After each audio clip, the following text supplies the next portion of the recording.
General Sarah Chen stood at the window of her ship, watching the red planet grow larger as they approached. She was only 35 years old, but already commanded the most powerful fleet in human space. Her dark hair was pulled back in a simple ponytail, and her uniform bore the silver stars of her rank. Behind her, the bridge crew worked quietly, preparing for what everyone hoped would be a peaceful meeting. "General, we're receiving landing instructions from the HFY control tower," reported Lieutenant Morrison from his communication station. "Thank you, Lieutenant. Take us down to the designated landing pad," Sarah replied without turning from the window. Dr. Marcus Rivera walked up beside her, carrying a datapad filled with notes about HFY culture. Marcus was Sarah's husband of 3 years, though few people knew about their marriage. He was tall and lean, with kind brown eyes that always seemed to be thinking about something interesting. As Earth's best expert on alien biology, he had insisted on coming along to help with the peace talks. "Nervous?" Marcus asked quietly, placing his hand on her shoulder. Sarah smiled at him. "Not about the mission. I'm worried about you being down there with me. The HFY don't think much of civilians in military situations. I'll be fine. Besides, someone needs to make sure you don't accidentally start a war with your terrible jokes," Marcus said with a grin. Sarah laughed softly. Even before dangerous missions, Marcus could always make her smile.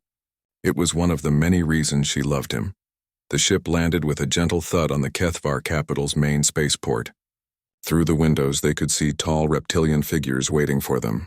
The HFY looked like giant lizards that walked on 2 legs. They had rough, scaly skin that ranged from dark green to brown, and their eyes were large and yellow. Most of them were over 7 feet tall and built like warriors. "Remember," Marcus said as they prepared to leave the ship, "they respect strength above everything else, but they also value honesty. Don't try to seem tougher than you are. Just be yourself." Sarah nodded and checked her sidearm one last time. She wore her dress uniform with all her medals, but she made sure her weapon was visible too. The HFY needed to see that humans could be both civilized and dangerous. The landing ramp lowered and Sarah stepped out first, followed by Marcus and a small team of diplomats and guards. The HFY greeting committee was led by Chancellor Vexthon, an older HFY with silver markings on his scales. He seemed more reasonable than the others, based on the intelligence reports Sarah had read. "General Chen," Chancellor Vexthon said in heavily accented English, "welcome to HFY Prime. I hope your journey was comfortable." "Thank you, Chancellor.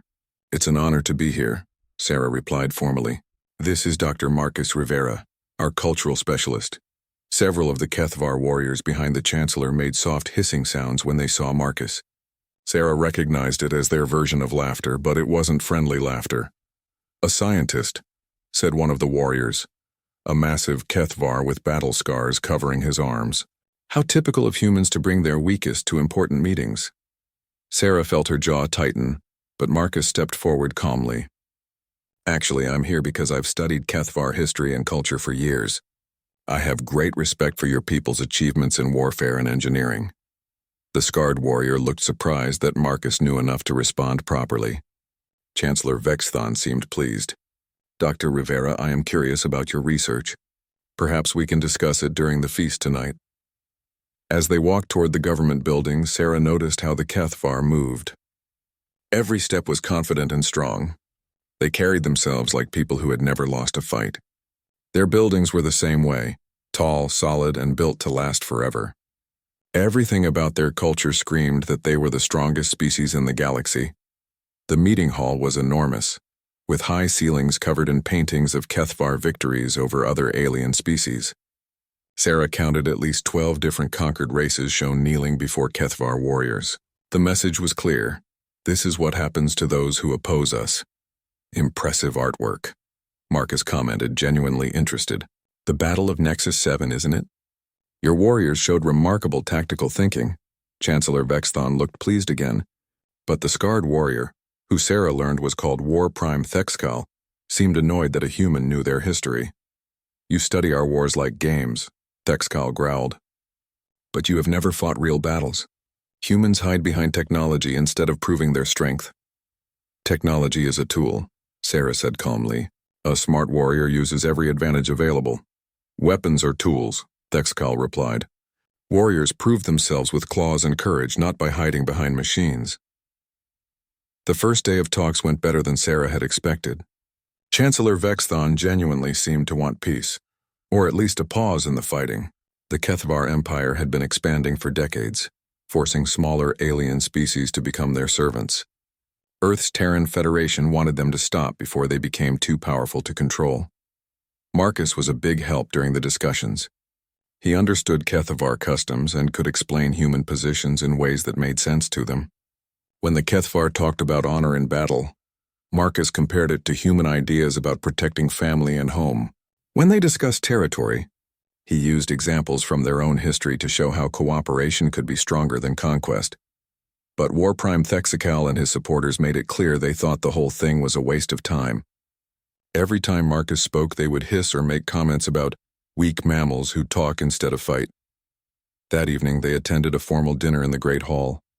The food was mostly meat, cooked in ways that humans could eat but with spices that made Sarah's eyes water. Marcus tried everything and complimented the cooks, which seemed to surprise their hosts. "Your mate has a strong stomach for a human," one of the Kethvar women told Sarah. The word mate was how they referred to married couples, since they bonded for life like humans did. "Marcus is tougher than he looks," Sarah replied with pride. "But still soft." War Prime Thexkul interrupted, loud enough for the whole table to hear. "Humans bring their mates to war like pets. In Kethvar culture, warriors fight while the weak stay home and tend eggs." The table went quiet. Sarah felt her face flush with anger, but she kept her voice level. "In human culture, we protect each other. That makes us stronger, not weaker." "Protection?" Thexkul laughed, a harsh sound like breaking glass. "You cannot even protect your own mate from the dangers of travel. What if something happened to him here? What would the great human general do then?" Marcus put his hand on Sarah's arm under the table, a gentle reminder to stay calm.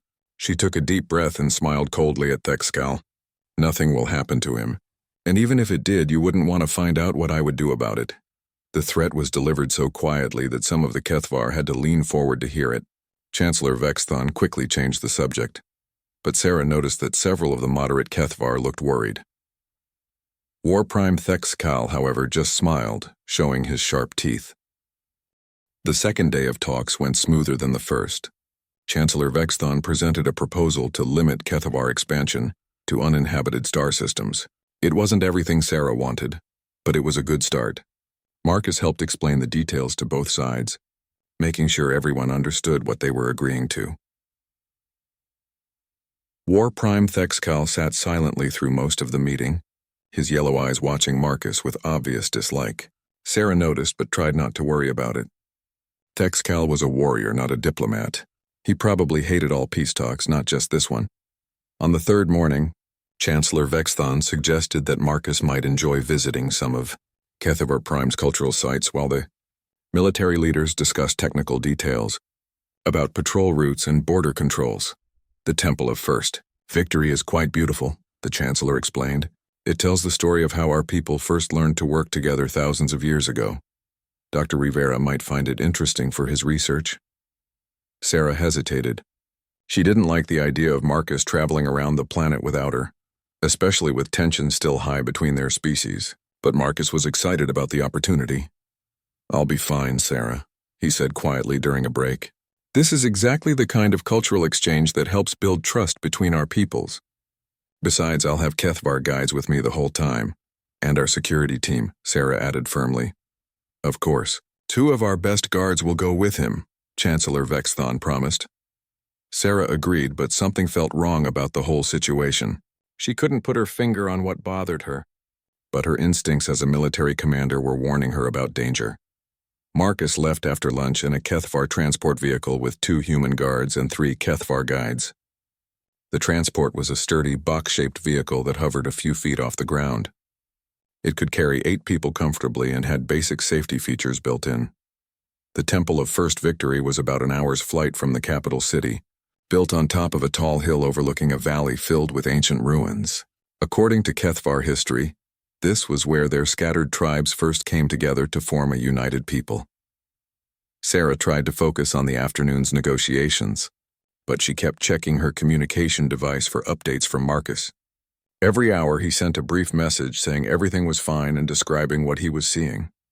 "The temple carvings are amazing," His last message read, "They show Kethvar history going back thousands of years. I'm taking lots of pictures for the cultural database. We'll be back by dinner." That message came at 3 in the afternoon. By 6, Sarah was getting worried. The temple visit should have been finished hours ago, and Marcus always kept his promises about when he would return. "Chancellor," Sarah said during a break in the talks, "my husband should have been back by now. Have you heard from the transport?" Chancellor Vexthon looked concerned and immediately contacted the Kethvar guides. After several minutes of rapid conversation in their own language, he turned back to Sarah with a worried expression. "General Chen, there appears to have been an accident. The transport experienced mechanical problems and crashed near the temple. Rescue teams are on their way now." Sarah felt her blood turn to ice. "How bad is it? Is Marcus alive?" "We don't know yet. The rescue team will report as soon as they reach the crash site." War Prime Thexcal, who had been quiet all afternoon, suddenly spoke up. "Accidents happen, General. Alien technology sometimes fails in our atmosphere.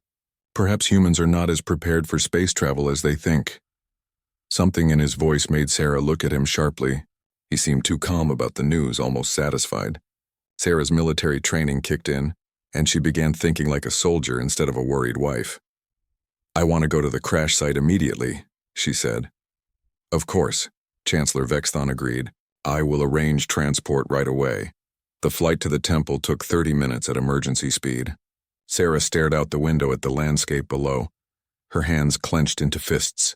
If Marcus was seriously hurt, she would never forgive herself for letting him go alone. The crash site was at the bottom of a steep hill, about half a mile from the temple. The transport had apparently lost power and slammed into a large stone monument at high speed. The front of the vehicle was completely destroyed. Kethvar rescue workers were pulling survivors from the wreckage when Sarah arrived.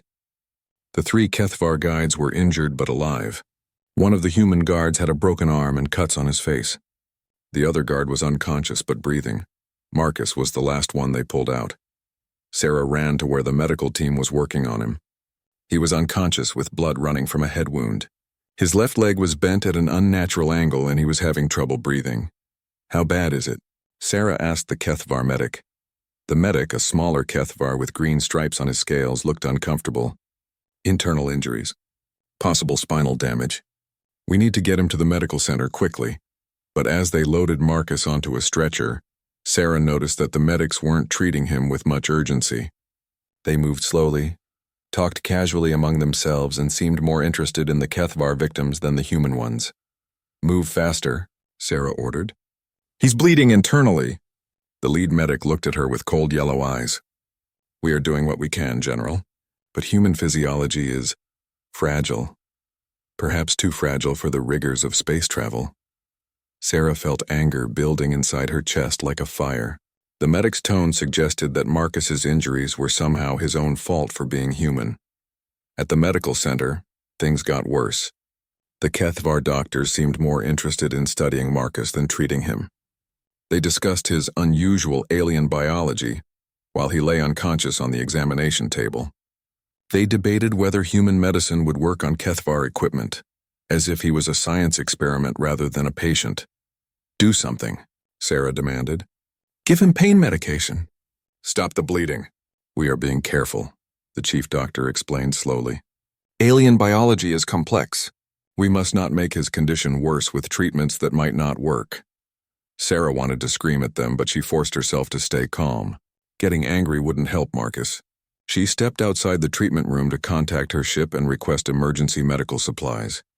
That's when War Prime Thexcal arrived at the medical center. "General Chen," he said, his voice full of fake sympathy. "I came as soon as I heard about the accident. How is your mate?" "He's badly hurt," Sarah replied, watching Thexcal's face carefully.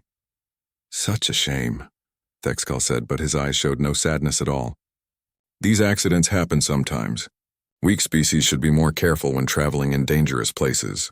"Weak species?" Sarah's voice was dangerously quiet. "I mean no offense," Thexcal continued, clearly meaning plenty of offense. "But humans are obviously not built for the harsh realities of space. Perhaps your Federation should reconsider sending your people to worlds where they might get hurt." Sarah stared at him for a long moment.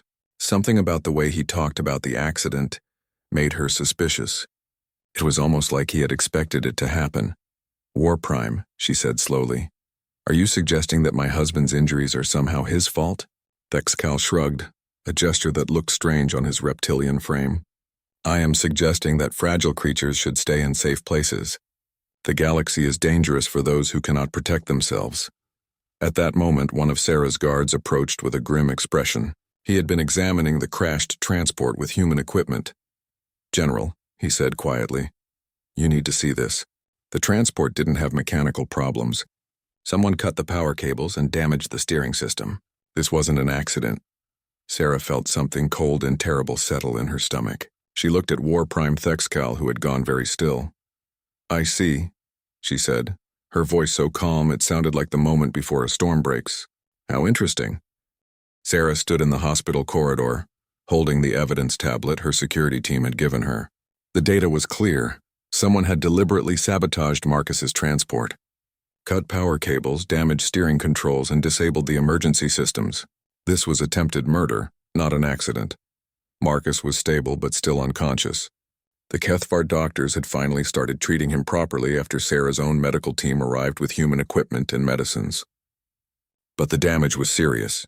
Broken ribs, internal bleeding, and possible spinal injury. He would live, but recovery would take months. War Prime Thexcal had left the medical center quickly after Sarah's guard reported the sabotage. But not before Sarah saw the flash of panic in his yellow eyes. He knew something, and Sarah intended to find out what. She called an emergency meeting with the Kethvar High Council for the next morning. Her diplomatic team begged her to reconsider. General, you're too emotionally involved, said Ambassador Williams, the senior diplomat. Let us handle this through proper channels. We can file a formal complaint and request an investigation. Proper channels? Sarah's voice was ice cold. Someone tried to murder my husband and you want to file paperwork? I understand you're upset, Williams continued carefully. But starting a diplomatic incident won't help Dr. Rivera. We need to be smart about this. Sarah looked at the ambassador for a long moment.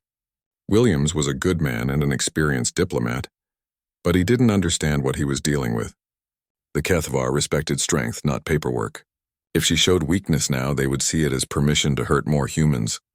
I'm not starting anything, Sarah said quietly. I'm finishing something that War Prime Thexcal started when he decided to attack my family. The next morning, Sarah walked into the High Council chamber alone. She had changed from her diplomatic uniform into her combat gear, black armor with weapons clearly visible. Her hair was pulled back in a tight bun, and her face showed no emotion at all. The High Council was a group of 12 Kethvar leaders who governed their empire. Chancellor Vexthon sat in the center, flanked by military commanders, trade officials, and planetary governors. War Prime Thexcal sat on the right side trying to look innocent. General Chen, Chancellor Vexthon began, we are deeply sorry about Dr. Rivera's accident. Our investigation team is working to understand what happened. There was no accident, Sarah replied, placing the evidence tablet on the council table. My security team found clear signs of sabotage. Someone deliberately tried to kill my husband. The council members passed the tablet around, reading the technical analysis in silence. Several of them looked shocked by the evidence. Others, including Thexcal, showed no surprise at all. This is very troubling, Chancellor Vexthon said finally. If these findings are correct, then someone has committed a serious crime against a diplomatic guest. We will launch a full investigation immediately. No, Sarah said simply. You will do more than that. The chamber went quiet. Chancellor Vexthon raised one scaled eyebrow. I'm sorry, General. What do you mean? Sarah stood up slowly, her hands resting on the table. When she spoke, her voice was so calm it made several council members shift uncomfortably in their seats. I want 3 things, she said.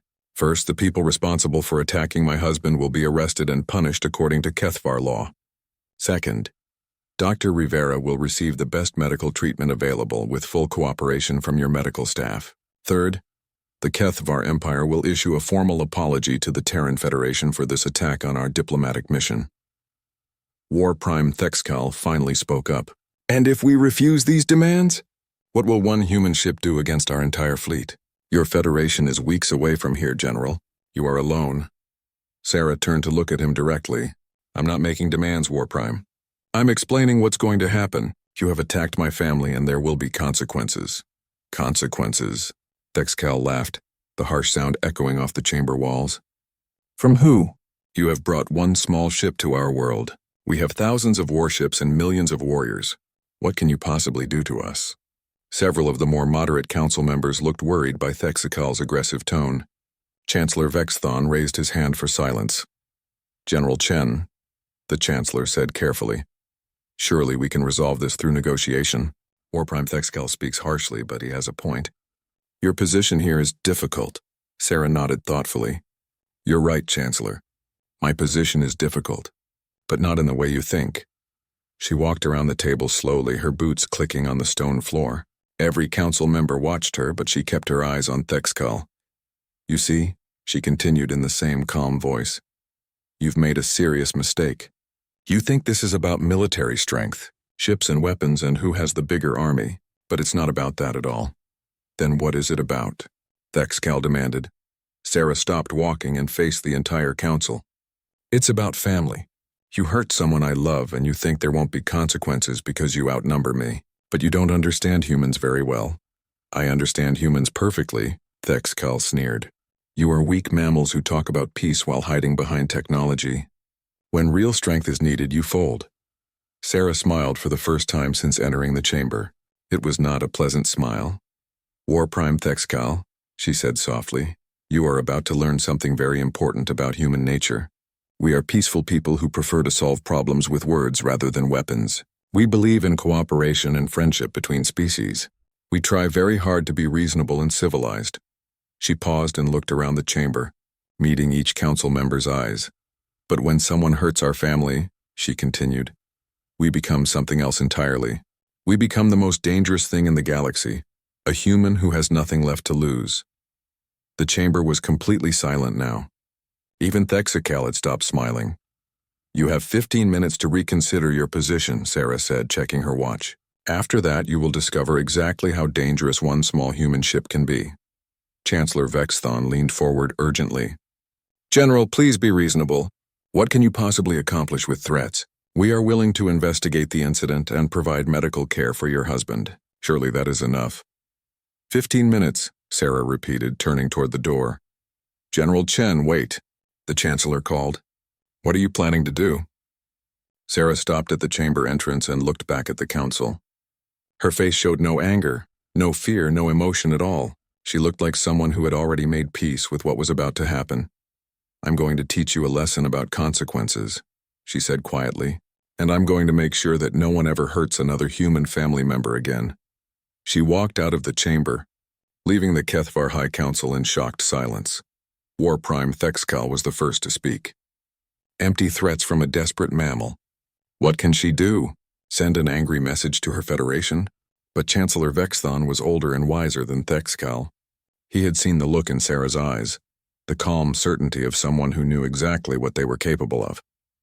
Contact our orbital defense network, he ordered his aide, and get me a full sensor sweep of the system. Something tells me General Chen is not as alone as we thought. Outside the chamber, Sarah walked calmly to her transport. She activated her personal communicator and spoke a single word. Execute. Then she sat back and waited for the show to begin. 14 minutes after Sarah left the council chamber, every alarm in the Kethvar capital began screaming at once. Chancellor Vexthon was still trying to convince his military advisors to take General Chen's threat seriously when his aide burst into the room with a look of pure terror. Chancellor! You need to see this immediately. The council members followed the aide to the nearest observation deck, which had a clear view of the sky above the capital city. What they saw made several of them step backward in shock. The sky was full of human warships. Dozens of massive vessels hung in the air like dark storm clouds, their hulls black against the red Kethvar sunset. They had appeared so suddenly that some council members wondered if they were hallucinations. One moment the sky was empty, the next it was crowded with more firepower than most species could build in a century. How? War Prime Thexcal whispered, his usual arrogance replaced by stunned disbelief. Our sensors didn't detect anything. Chancellor Vexthon was thinking the same thing. The Kethvar had some of the best detection equipment in the galaxy. Their orbital sensors could spot a ship entering the system from light years away. But these human vessels had appeared without warning, as if they had always been there. Stealth technology, the Chancellor said grimly. They were hiding in our own system and we never knew it. On her transport back to the landing pad, Sarah watched the Kethvar panic with cold satisfaction. The 7th Fleet had been waiting in the asteroid belt for 3 days. Their ships disguised as space rocks by the most advanced cloaking technology humanity had ever built. The diplomatic vessel that had brought her to Kethvar Prime was actually the TFS Retribution, a prototype warship designed to look like a peaceful cruiser. Sarah's personal communicator crackled to life. General Chen, this is Admiral Rodriguez aboard the TFS Vengeance. All ships are in position and ready for your orders. Thank you, Admiral, Sarah replied calmly. Begin Phase 1. What happened next would be talked about in military academies across the galaxy for generations. The human fleet didn't attack randomly or with brute force. Instead, they demonstrated a level of precision and coordination that seemed almost supernatural. Every Kethvar military installation on the planet lost power simultaneously. Not destroyed, just turned off. Their orbital defense platforms went dark. Their communication networks shut down. Even their backup systems failed. In the space around Kethvar Prime, the same thing happened to their fleet. Hundreds of Kethvar warships found themselves floating helplessly as their weapon systems refused to work and their engines went offline. Not damaged, simply disabled, as if someone had found the off switch for their entire military. War Prime Thexcal ran to the communication center in the council building, but the screens were black. He tried his personal communicator, but it was dead. Even the emergency backup systems were offline. How are they doing this? He demanded of the chief technical officer, a nervous Kethvar with blue markings on his scales. I don't know, War Prime, the technician replied, frantically checking his instruments. Our systems aren't damaged. They're just not responding. It's like something is controlling them remotely. That was exactly what was happening. The human ships carried advanced electronic warfare systems that could hack into almost any computer network. They had spent months studying captured Kethvar technology, learning how their systems worked and preparing for this exact scenario. Sarah had not come to Kethvar Prime hoping for peace. She had come prepared for war, but the technical demonstration was just the beginning. As the Kethvar military realized they were completely helpless, the human fleet began Phase 2. The weather changed. Dark clouds gathered over every military base on the planet with unnatural speed. Lightning struck communication towers and power plants with pinpoint accuracy. Tornado-like windstorms appeared directly over army barracks and weapons factories. Rain fell in torrents, but only on military targets. The civilian areas of the capital city remained untouched. The sun shone brightly over schools and hospitals while storms raged just a few blocks away over the military district. It was as if the humans could control the planet's weather with the same precision they used to disable ships, and that was exactly what they were doing. The human terraforming technology that had turned dead worlds into garden planets could also work in reverse. Massive atmospheric processors aboard the fleet ships were rapidly altering local weather patterns, creating surgical storms that could strike any target on the planet. War Prime Thexcal watched from his fortress as his personal compound was surrounded by a hurricane that was barely 50 feet wide. The winds were strong enough to tear apart buildings, but they stopped exactly at the edge of his property. He was trapped inside a perfect circle of destruction. Sir, one of his guards said shakily, there's a human shuttle requesting permission to land. Thexcal stared at the guard in disbelief. They want to land here? In the middle of this storm? Yes, sir. They say General Chen wants to talk to you. 10 minutes later, Sarah walked into Thexcal's fortress as if she was visiting a friend for dinner. Her shuttle had flown through the artificial hurricane without any problems, protected by shields that made the deadly winds feel like a gentle breeze. Thexcal met her in his main hall, trying to maintain his dignity, despite the fact that his fortress was shaking from the wind outside. He was no longer the arrogant warrior who had mocked human weakness. He looked like someone who had just realized he was completely outmatched. General Chen, he said formally, I assume you've come to discuss terms. No, Sarah replied, looking around the hall with mild interest. I've come to explain what happens next. She walked to the large window that looked out over the capital city. In the distance, Thexikal could see the human fleet hanging motionless in the sky like dark angels of destruction. Your military is finished, Sarah said matter-of-factly. Not destroyed, but completely neutralized. Your ships can't fight, your bases can't function, and your communication systems are under our control. If I wanted to, I could turn this entire planet into a lifeless rock in about 6 hours. Thexikal's mouth went dry.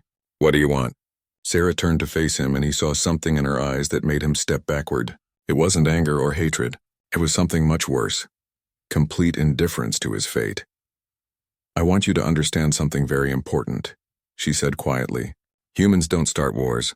We finish them. She walked closer to him, and Thexikal found himself backing up until he hit the wall. You thought we were weak because we prefer peace, Sarah continued. You thought our emotions made us vulnerable. You thought attacking my husband would teach us to fear you, but you made a critical error in judgment. What error? Thexikal whispered. Sarah smiled, and it was the most terrifying thing he had ever seen. You assumed that our desire for peace meant we didn't know how to make war. You were wrong. We are very, very good at war. We just choose not to practice it unless someone forces us to. Outside, the storm around the fortress grew stronger, and the lights in the building flickered as the power system struggled to keep working. But someone did force us, Sarah said softly. You forced us when you hurt my family, and now you're going to learn why humans are the most dangerous species in the galaxy. 6 hours after the human fleet revealed itself, the Kethvar Empire surrendered unconditionally.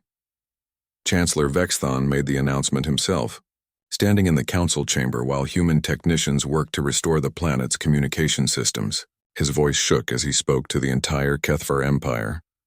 People of Kethvar, I must inform you that our military forces have been defeated by the human fleet. We are no longer capable of resistance.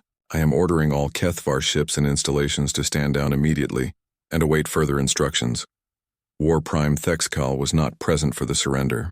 He sat in his fortress, staring out at the artificial storm that still surrounded his compound. The hurricane had been raging for hours, but it never got weaker or moved away. It was a demonstration of power that he couldn't ignore. The humans could maintain this level of control indefinitely. Sarah had left him alone to think about his situation. Before departing, she had explained exactly what the human fleet was capable of doing to his world. We can alter your planet's weather patterns permanently, she had said in the same calm voice she used for discussing dinner plans. We can make your crops fail, your rivers dry up, your mountains crumble. We can make it rain acid or snow fire. We can turn your beautiful world into a place where nothing will ever grow again. Thexikal had no doubt she was telling the truth. The precision of the attacks on his military had shown him that humans fought with technology so advanced, it seemed like magic. They could do exactly what they promised, but it wasn't the threats that broke his spirit. It was the casual way Sarah had delivered them. She wasn't angry or excited about her victory. She talked about destroying his civilization the way someone might discuss reorganizing a closet, as a task that needed to be done efficiently. The door to his fortress opened, and Chancellor Vexthon walked in. The older Kethvar looked exhausted and defeated. Behind him came several human soldiers, but they weren't pointing weapons at anyone. They just stood quietly by the door, watching. Thexikal, the Chancellor said wearily. It's over. The Council has voted to accept General Chen's terms. What terms? Thexikal asked, though he wasn't sure he wanted to know. Vexthon sat down heavily in one of the chairs. Complete surrender. The Kethvar military will be dismantled and rebuilt under human supervision. All conquered species will be released immediately. Our expansion program is permanently ended. And you will face trial for attempted murder of a diplomatic representative. Thexikal closed his eyes. And if we had refused? She showed us the projections, Vexthon replied quietly. Total planetary devastation within 12 hours. Not just our military, our entire ecosystem. She could have made Kethvar Prime uninhabitable for 1,000 years. Outside the fortress, the artificial hurricane finally began to calm. The winds died down, the rain stopped, and the dark clouds started to disperse. In their place, Sarah's shuttle landed on the fortress's main platform.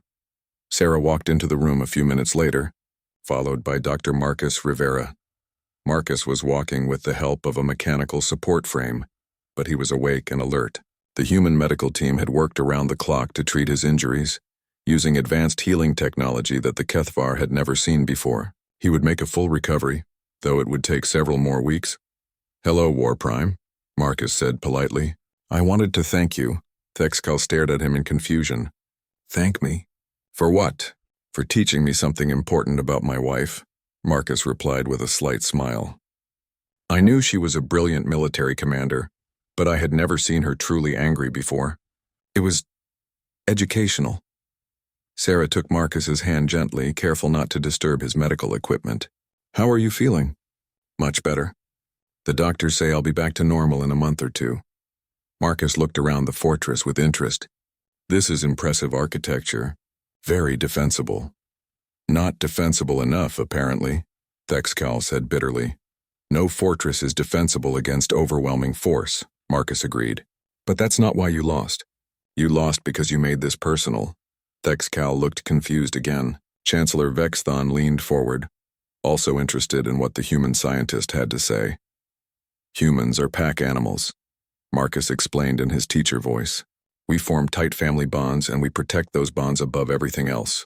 Attack our territory, steal our resources, even kill our soldiers, and we'll negotiate. But hurt our families," he shrugged. "Well, you saw what happens.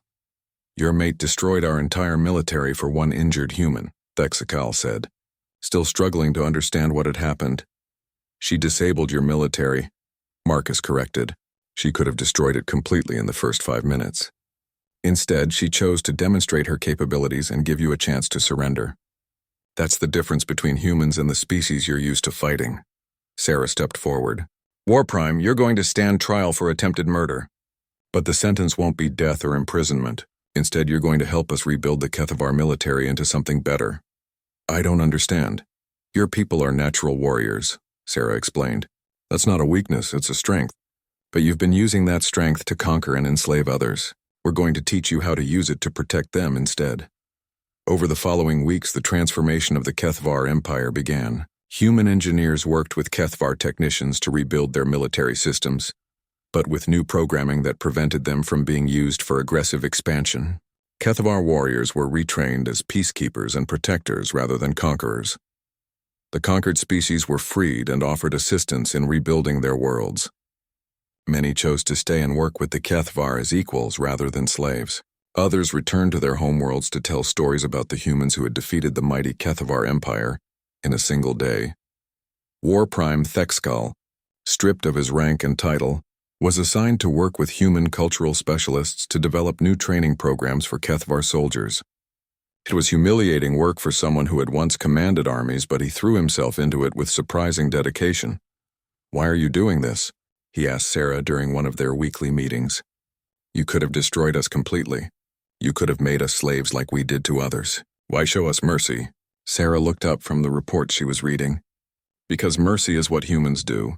We don't conquer people. We help them become better versions of themselves. But I tried to kill your mate," Thexcal pointed out. "Don't you want revenge?" Sarah considered the question seriously. "I got my revenge. I proved that you were wrong about human weakness. I showed the galaxy that attacking human families has consequences. And I saved Marcus's life. What more revenge could I need?"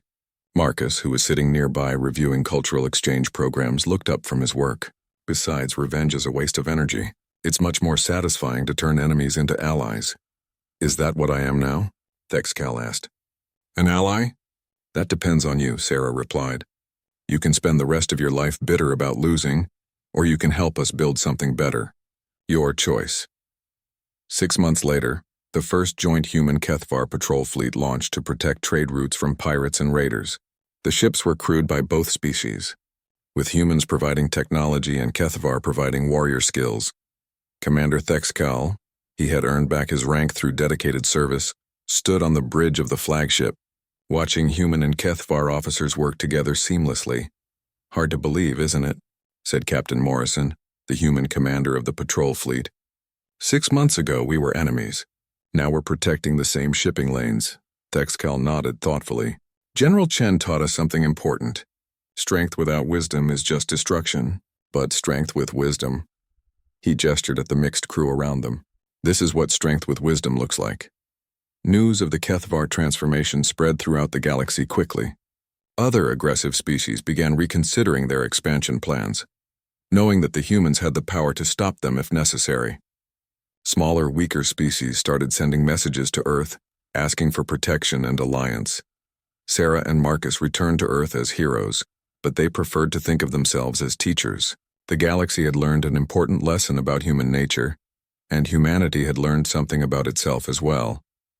"Do you think it will last?" Marcus asked Sarah as they watched the joint patrol fleet depart from the space station orbiting Earth.